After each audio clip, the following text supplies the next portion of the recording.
Food! Chibog! Chow! Isa sa pinakamahalagang bahagi ng bawat biyahe natin, ang food venture. Kaya ngayong gabi, sagarin na natin ang pagtikim, paghigop at pagnguya ng iba't ibang putahe sa isang probinsya kung saan nagulat ako. Ang dami palang masasarap dito. Bulacan! Sama kayo sa food venture ko ngayong Pasko? Ang probinsya ng Bulacan, ang kasunod na probinsya sa hilaga ng Maynila. Nahahati ito sa maraming syudad at bayan. Pero para sa episode natin ngayong gabi, iikot muna tayo sa Angat, Bocaue, Malolos, Santa Maria, Kalumpit at Baliwag. More places, more food, viajeros! Unahin na natin ang kadalasang inihuhuli. Maganda sa umpisa pa lang, alam mo naman kung ano ang pwedeng pampasalubong. Kung naghanap kayo ng pasalubong na kakanin na gusto nyo iuwi, drop by Sitang, samot-saring mga pampasalubong kakanin, bibingka, you name it, they have it na pwede nyo bilhin. Actually, lahat ng kakanin, winner. Solid, familiar taste na yung binabalik-balikan mo na masarap na merienda na kakanin. Pero ito yung kakaiba dahil, well, leche flan on top of ube cake na very moist. Deserves another taste. Yung luto ni nanay, nilalako lang namin.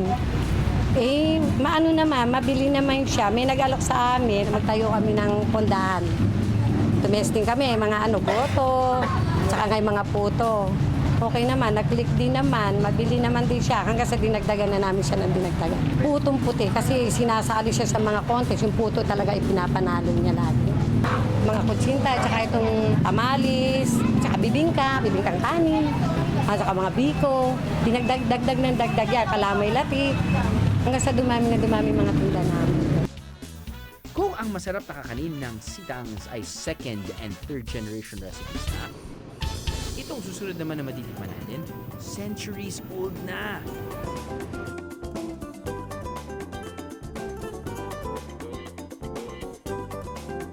So kakagaling lang namin sa Sitang, no? Kung saan feature namin yung mga iba't ibang klaseng kakanin. At yung mga isa sa na dampot ko doon sa array of pasalubong or kakanin, no? Or pagkain ay ito. Tapos yung tinikman ko to, sabi ko sa producer ko, sobrang panalo to. Hindi ko pala alam na i-feature namin ngayon yung gumagawa ng tinatawag nilang empanada de kaliskis. Tama po ba?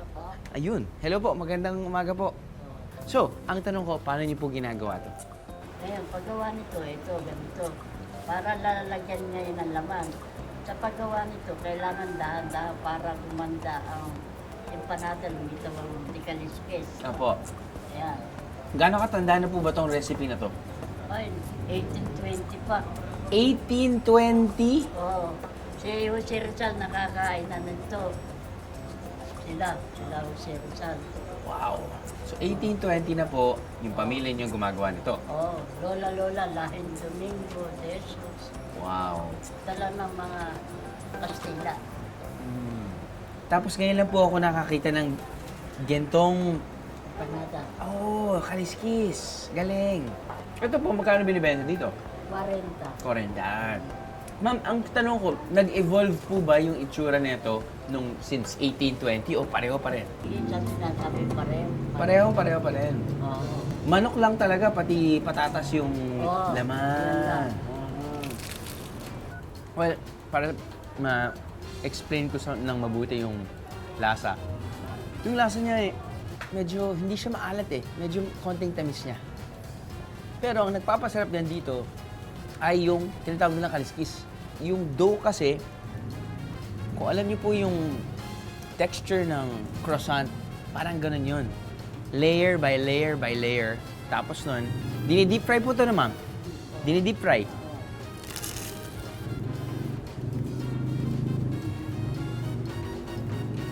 Dati ilan lang talaga yung paborito kong naalala ko na pinupuntahan natin.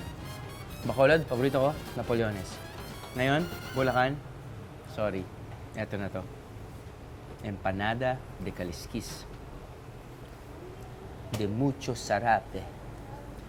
De calidad. De very oily. Okay lang, masarap naman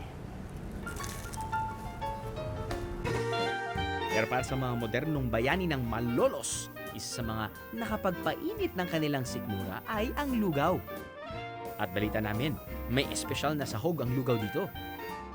So naisip namin, total, yung isang camera pa namin na dito galing sa Bulacan, might as well, mag-on cam na rin siya at siya na rin magiging tour guide namin.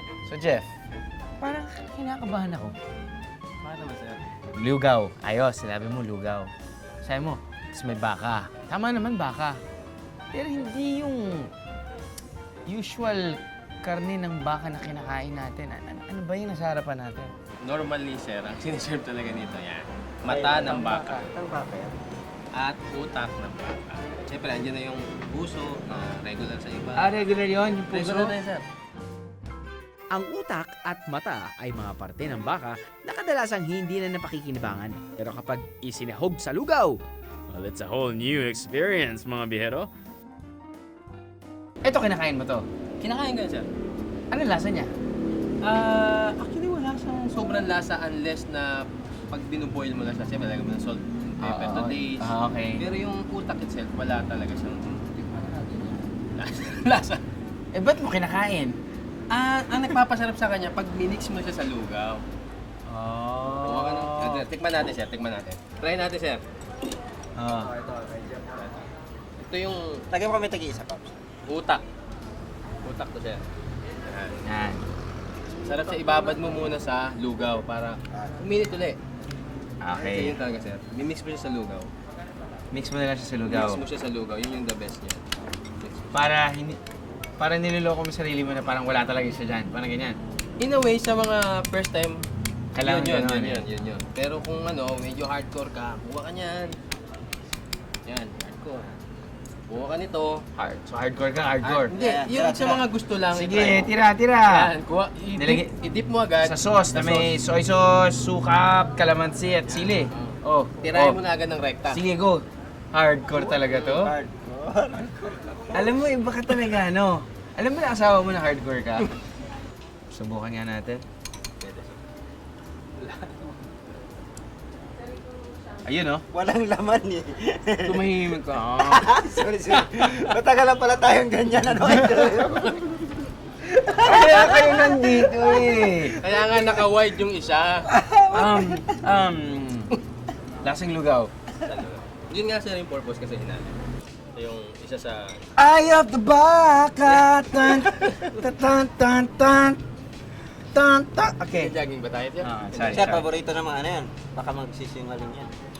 Paborito ng mga ano yan. Paborito ng mga tao yan. Baka sinungaling. Bakit? Corny, di ba? Lagi na lang corny yan.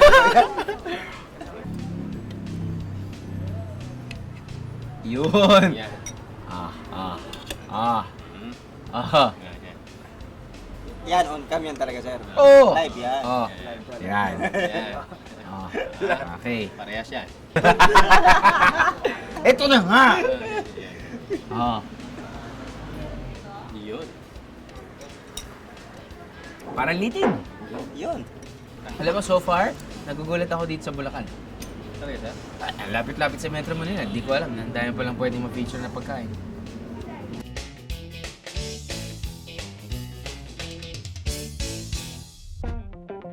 Malolos pa more! Bukawi. Lasang Mickey. At hindi mo mapapansin na may bihon. Baliwag. Konting pacing lang mga bihero. Marami pa to sa aming pamaskong handa. Ano? Sama ka sa biyahe ko? Ano? Sama ka sa biyahe ko?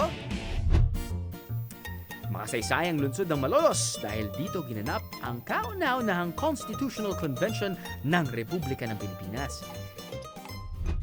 Pero bukod sa mga lasang ipinamana ng mga naunang henerasyon, isa ring tradisyon ang ipinagpapatuloy dito sa lungsod ng Malolos, ang pabalat o ang pagbabalot ng mga pagkain, mapakendi man o pastillas, sa papel na makulay at may magarbong disenyo.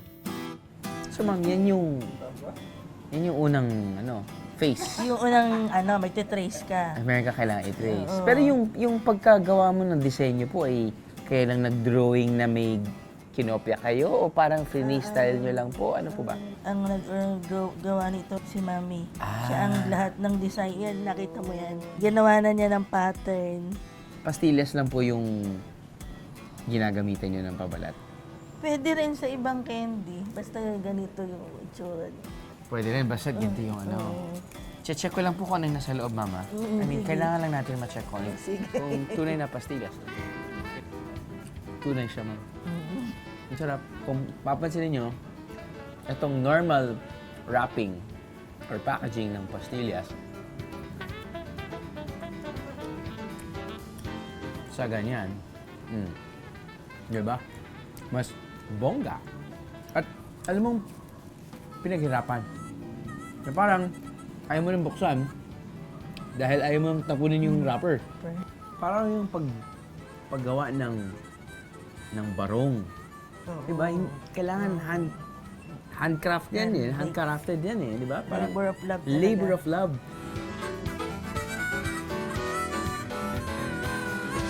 Yung mga kababaihan ng araw, yung pag free time nila, ganito yung ginagawa nila. As you can see, hindi ito yung aking talent, no? I'm okay with sharp knives and scissors, but macro type of cutting is not really my thing. So, paano po ba yun? Pampasalubong, panghimagas, a work of art, ang kabalat at ang pastillas. Bow.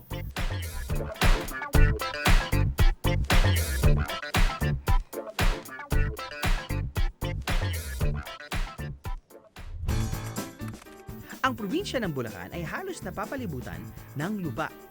Pero kahit na di sila malapit sa dagat, marami naman ng mga swimming pool resorts dito, tulad na lamang ng tinuluyan namin. Okay, mga biyera, nandito tayo sa St. Agatha's Resort. Situated sa loob ng isang subdivision.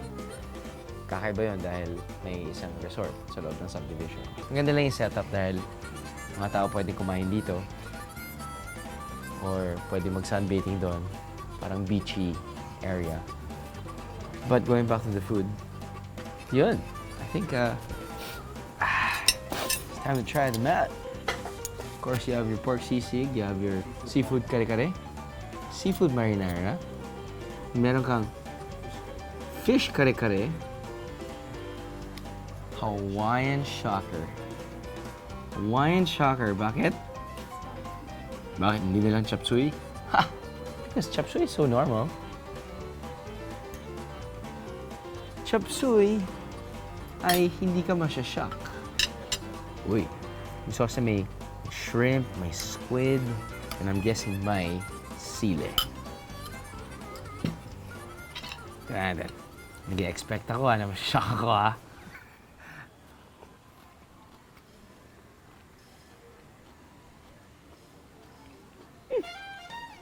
No, it's your usual chop suey.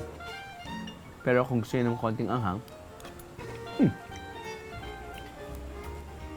naglagay kayo ng special sauce nila. Now, we move on to another dish. I think it's a beef dish. From the looks of it, it's very tender beef. May garlic bits at may sili din. Baka dito rin ako masyashock.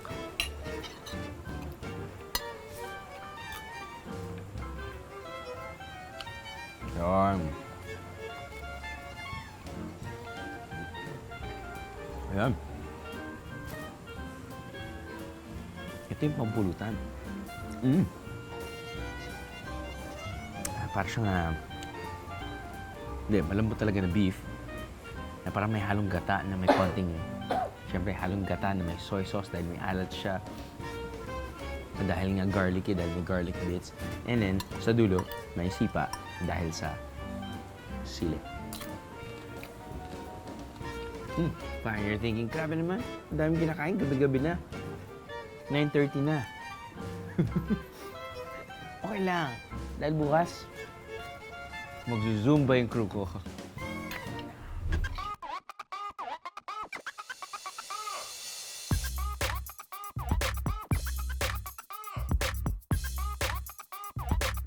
By special request or schedule, makakapag-Zumba kayo rito na lalong nagiging enjoyable at calorie burning kapag sinabayan pa ng alon ng kanilang wave pool. At kapag napagod, sigurado may mapagpapahingahan kayo.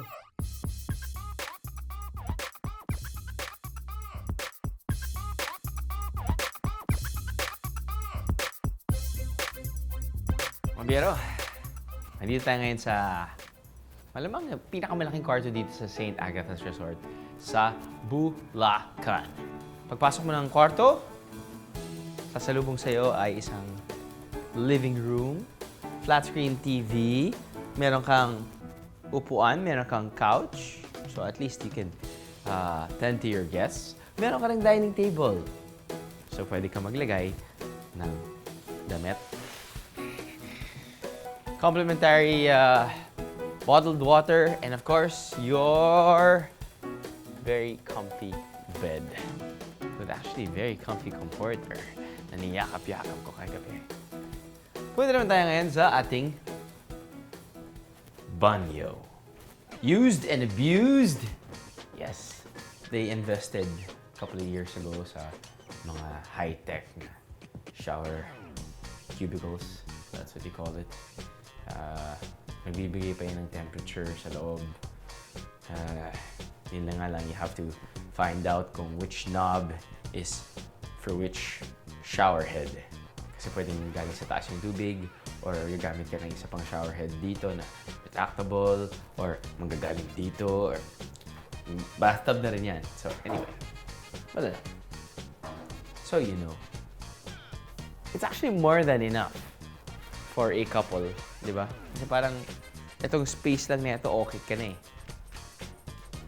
Malamang, pwede pa pag maglagay sila dito ng marami pang kama. I'm sure, an additional charge, but hey, you've got the space. Aircon's really cold.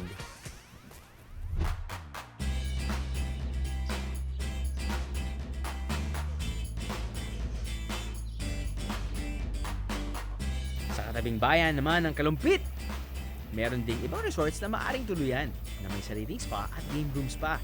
Siyempre, hindi ito pinalampas ang biyahe ni Drew Crew.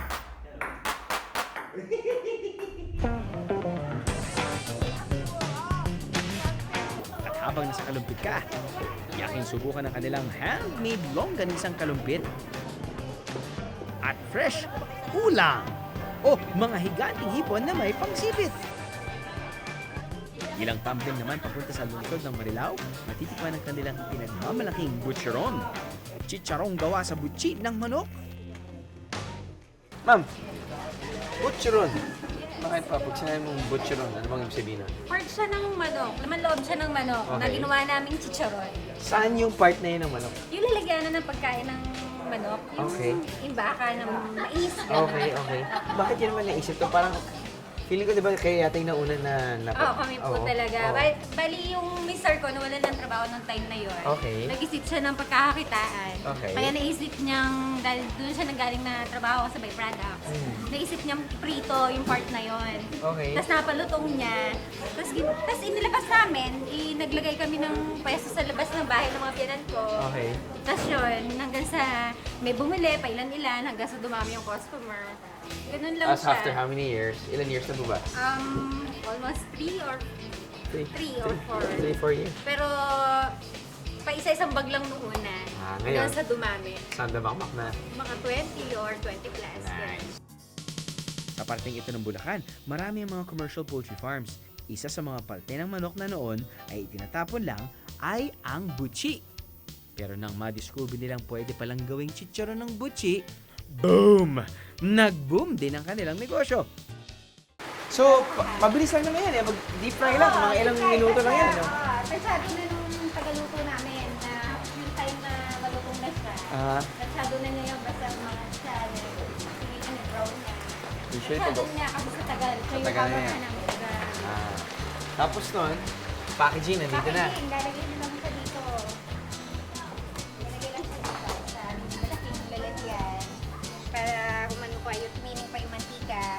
Kasi ililipat siya dito, pagkapilit, para pipilian pa din siya kasi tatanggalin ang balahibo. Nilalagay na kanina.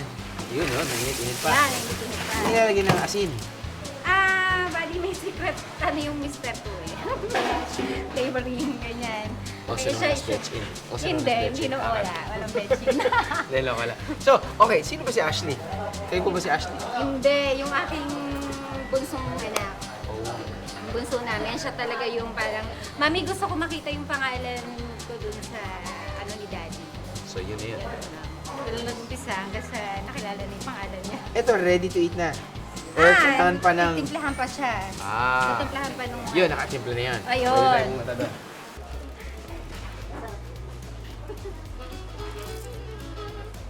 Hindi yung may ano.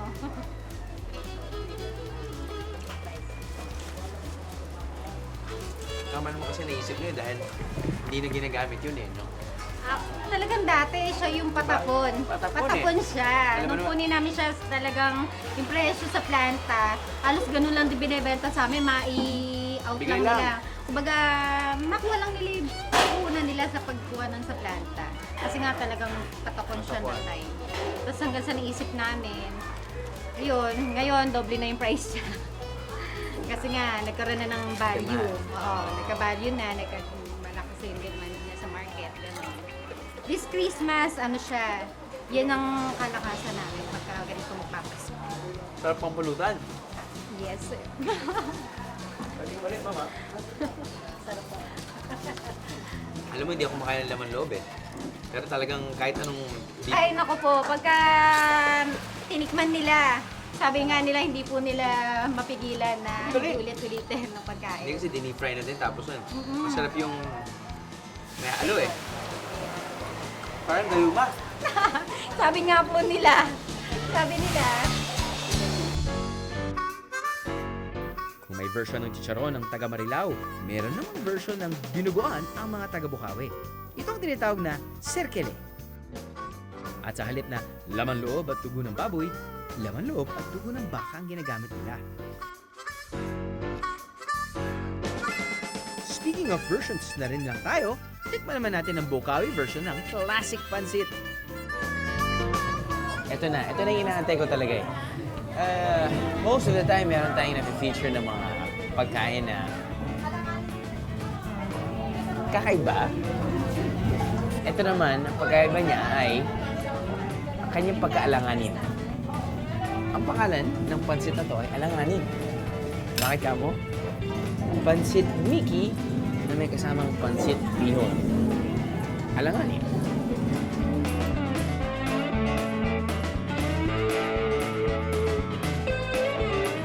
Lasang Mickey. Lasang Mickey at hindi mo mapapansin na may bihon. So pretty much, parang siyang ano, parang siyang pansit na, di ba kung minsan nag-order tayo ng pansit canton, meron na rin bihon. Or nag-order tayo ng pansit bihon, meron na rin canton. Ito lang ay Mickey at may sopas. So, if you want a very saucy kind of pansit, yun, ayos na. Dapat di alanganin eh. Dapat pansit mi-hon. Pansit mi.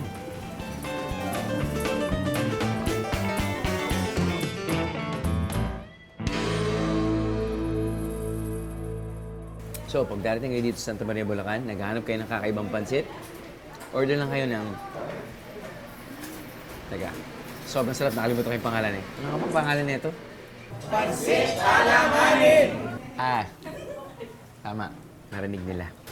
Pansit Alanganin nga. Sa third serving ng ating Bulacan Food Venture, kilalanin ng mga foreigners na naging farmers at iba pa sa Bulacan. Sino nga ba ang sikat na mula sa Santa Maria, Bulacan? Hindi pa siya yung ganun kasikat. Yung family niya talaga pumupunta na dito. Ang favorite niya dito is yung amazing mocha na prop. Ano? Sama ka sa biyahe ko? Ano? Sama ka sa biyahe ko? Are we in Bulacan even? Inisip ko parang nasa international school ako somewhere. You see, you know, European guy, you see, I don't know, basta't mga puti. Mga puting mga lalaki, puting mga babae, probably people from the States, Australia, Europe, I don't know. But actually, we're just here in Bulacan. Ito yung another important project ng Gawad Kalinga. It's called the Enchanted Farm. And people you see are people running the show. Most of them are farmers. And then at the same time, parang the same business model that they want to share to the world. Ito ang Gawad Kalinga Enchanted Farms, Angat, Bulacan. Isa itong proyekto na naglalayon na paunlarin ang buhay sa kanayunan sa pamamagitan ng social enterprise. Ang mga produkto nila, peanut butter, cocoa jam, duck burger, itlog na maalat at iba pa. Ang mga raw materials, kadalasan dito itinatanim, inaani at pinoproseso. Self-sustaining area. Now, isa sa kanilang proud na part of their poultry is kanilang itik. Isa sa kanilang item sa menu gamit ang duck ay ang duck burger. Siguro mga tao tiga-pateros, yun, mahilig kumain sila ng itik. Marami doon di ba? Lalo na balot. Let's see.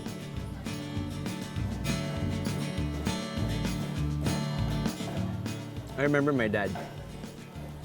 Pag pumunta kami sa Hong Kong, may isang specific restaurant doon. Na-orderin niya, excuse me, duck please, duck. I never appreciated duck before. But eating this,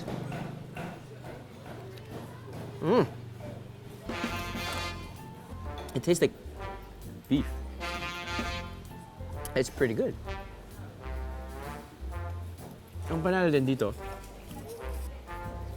itlog na maalat salad ay hindi galing sa pulang itlog, kundi galing sa itlog na ginto. Bakit itlog na ginto? Marketing ploy? Maybe. Maybe. Golden eggs? Get it? Yeah. But then, think about it. This has 50% less salt. At kaya naging gold dahil gumamit sila ng turmeric. Han, naguhi ako sa'yo ng golden eggs. So, this I want to try. Now, you know me, I'm very honest. But there's no pressure. Because yung mga farmers, yung mga taong gumawa ng pagkain sa harapan ko, ay nanonood ngayon. Diba? Should be a rule, dapat walang nanonood. So, 50% less salt, itlog na maalat, mula sa golden eggs. That's unfair. Hindi kasi ako kumakain ng itlog na maalat eh. I'm gonna go back to my duck burger. That's unfair. Alan, please. Ikaw maghusga. Is it less salty? Wala kang... But is it... Di ba parang... Ikaw kumakain ka ng itlog na maalat. Di ba? Yeah. Kasi inisip ko parang... Pag itlog na maalat, parang iba yung texture niya. Di ba? Let me know, okay? Pero weird na kailangan yung turmeric yung...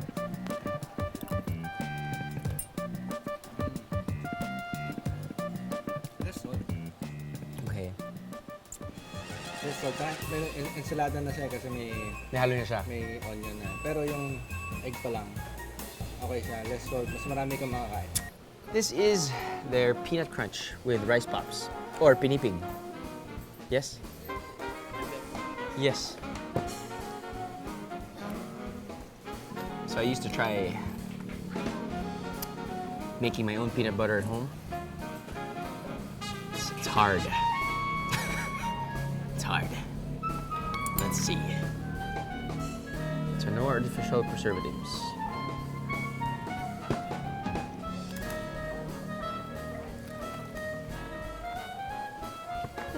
Good. It's like your favorite peanut butter na nilagyan ng konting texture dahil sa pinipig. One thing natitikman mo dahil nga sa pinipig. But you'd buy it because you're gonna support local. Oh, this is ang tawag dito? Matamis na bao. Is it matamis na bao? Yeah. Is it called matamis na bao? No. Salted cocoa caramel. Finally, coconut jam that's not too sweet. See? Even the copy. Sting. If you're looking for that. Kasi di ba kung minsan lahat ng matamis na bao, sobrang tamis. Nakakasuya. Ito, swabe lang. Swabe lang. Isa ang Breton na si Thomas Graham sa mga social entrepreneurs dito. Ang kanyang napiling negosyo, social tourism. I spent a year visiting GK communities all across the Philippines. Isa lamang siya sa mga social entrepreneurs na nakikipagtulungan sa mga komunidad gamit ang kanilang business sense at ang likas na galing ng mga Pilipino sa paggawa, pagtatanim at iba pa. Tulad na lamang ng stuffed toy company nito na gumagawa ng export quality ng mga laruan.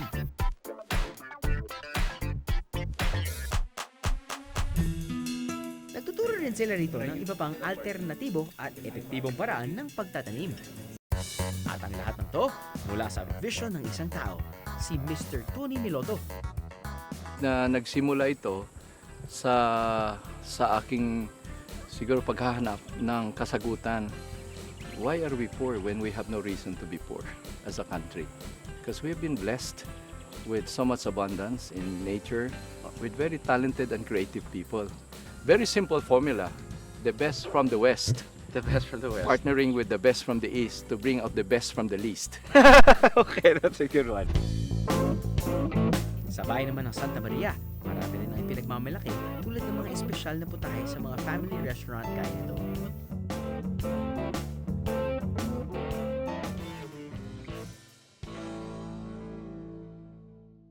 Nandito naman tayo ngayon sa Pepper's Grill.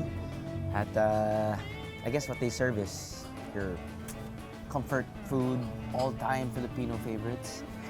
Of course, we have your puchero. Okay. Andyan yung chop suey na may lechon kawali sa taas.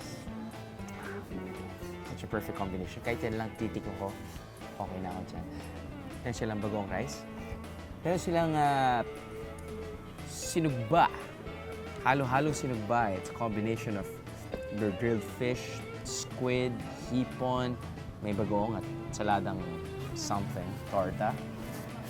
Meron din silang, ito yung one of their best sellers. Ito yung one of their best sellers, bango sisig. And this one, ito yung paella nila, seafood paella. And you think na parang, ito ba yung normal serving size nila? Apparently, ito yung normal serving size nila, and then their price ranges. I think this would be, 350 to 500 pesos per dish, but apparently this one is 250, 300, and so on and so forth. But sarap talaga sa probinsya.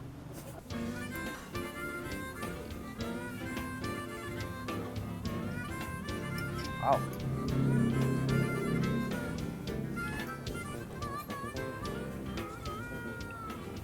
So far yung mga pagkain na pinifeature natin ngayon, hindi lang siya mediocre. So one notch higher. Anyway, it's pretty good. Na tipong, at least, dito sa Santa Maria, Bulacan, alam na natin yung mga lugar na pwede natin kainin. Plus, apparently, pamilya ni Yaya Dab dito daw kumakain. Insert.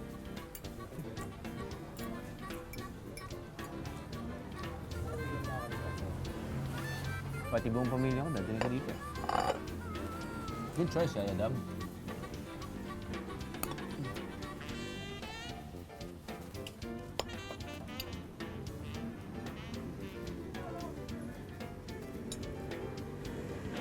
Complete meal.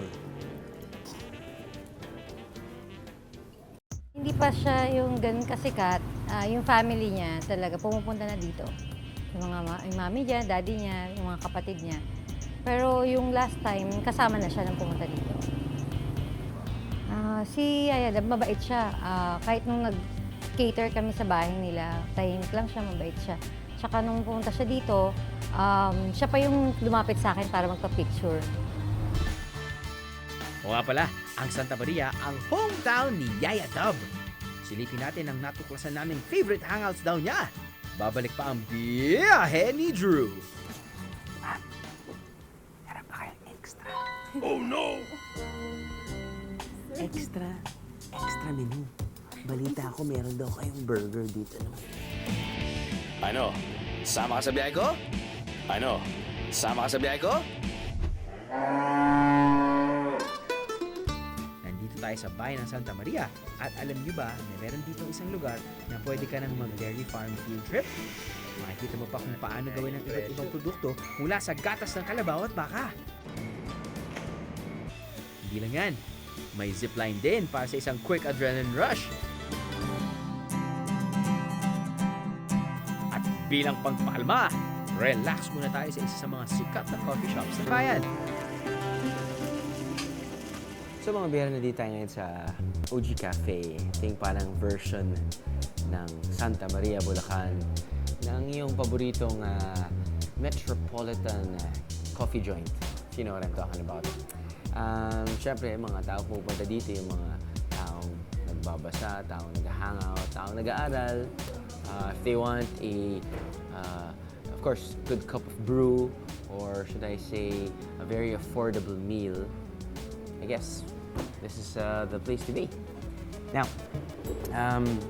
so bukod sa coffee, like what I mentioned, this is their amazing mocha. Tirayan niya natin mamaya. Gagawin ko dessert. But they also offer, I guess, I don't know, different types of cuisine. But kung mapapansin ninyo, yung mga helpers or yung mga waiters or servers, parang oriental yung suot. Ito parang pwede natin mahanap sa Chinese restaurant. I think this is called their beef strip rice topping, which is actually priced 80 pesos. That doesn't look 80 pesos to me. It looks more like 150 pesos. Diba? Ito naman, parang naging Japanese naman yung cuisine natin dahil this is their crab stick roll. Diba? Or yung imitation crab na roll. And this is like $100.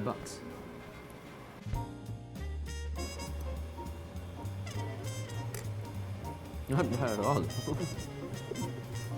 For $80. Hindi ko maintindihan kung ano yung theme nga ng lugar dahil naghalo-halo na eh. But at least, best of most worlds.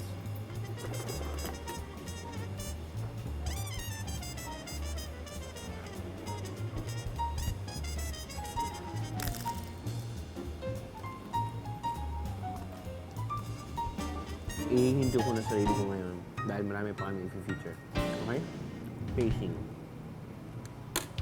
Natuklasan din namin na dati raw ay umu-order at tumatambay dito ang The Barkads na si May Mendoza o Yaya Dub bago pa man siya sumikat. Ando sa counter si Maine, nag-order. Tapos ang daming tao doon sa paligid niya na nagpipicture. Siya naman yung nagsabi ng, ako nahihiya sa inyo kasi nagugulo yung store dahil sa akin. Isa pa raw sa pinupuntahan ni Yaya Dub dito sa Santa Maria, Bulacan ay ang nail salon na to.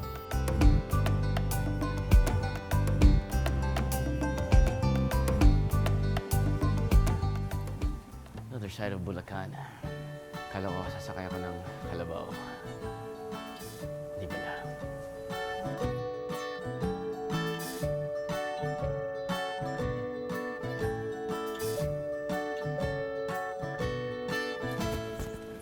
Oh. Oh, yes, thank you. So they're serving guyaban tea. Sige po. Ay, naku, marami po yan. Tatagal po tayo dyan. Baka kailangan mo ng makina.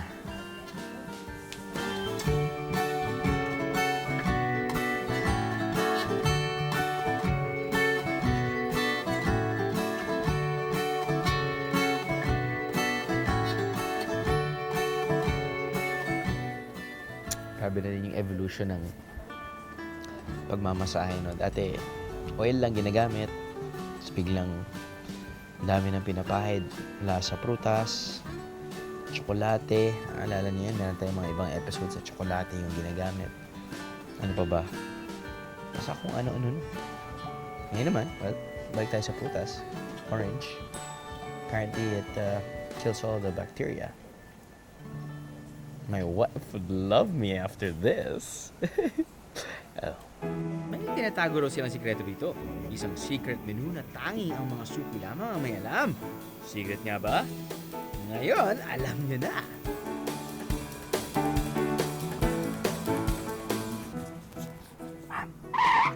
Harap pa kayong extra. Oh no! Extra menu. Balita ako meron daw kayong burger dito na may... Yung po, sir, marami po. Yun. Yan. Bakit? Ano bang naisip mo? Wala naman po. Di yung extra.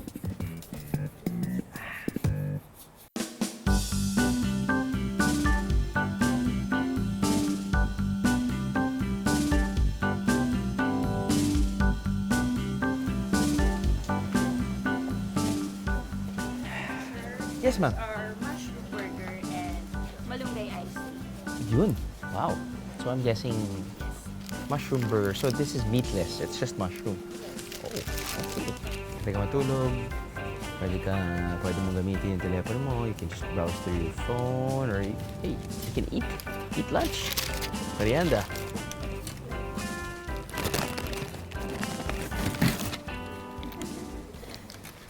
Pwede din. Pwede. Alam niyo naman, kapag hindi pa kayo nakatikim ng mushroom burger, kaya niya talagang pumusa bilang meat substitute in terms of the look, in terms of the texture, and in terms of the taste. So definitely this is a healthier option.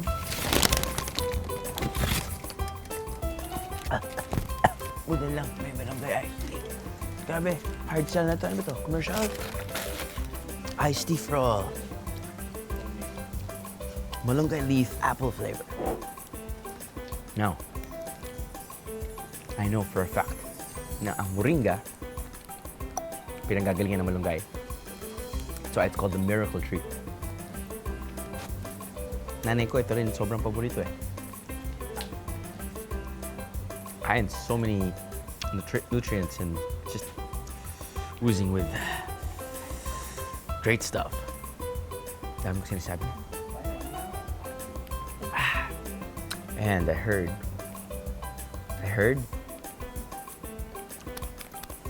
malaking bagay ito kapag naglalactate yung asawa mo. Or hindi mo asawa.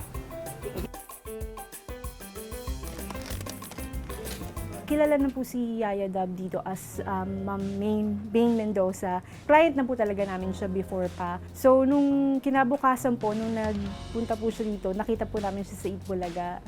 Yun po. Kaya nagulat po kami na as Yaya Dab po. Marami tayong bago na tikman at natuklasan sa seemingly familiar na Bulacan. Just goes to show, you can't really be sure of what to expect when traveling. Kaya akala mo alam mo na, yung pala'y may bago pa pala. Kaya sa bawat biyahe, huwag lang buksan ang mga mata. Lawakan din ang panlasa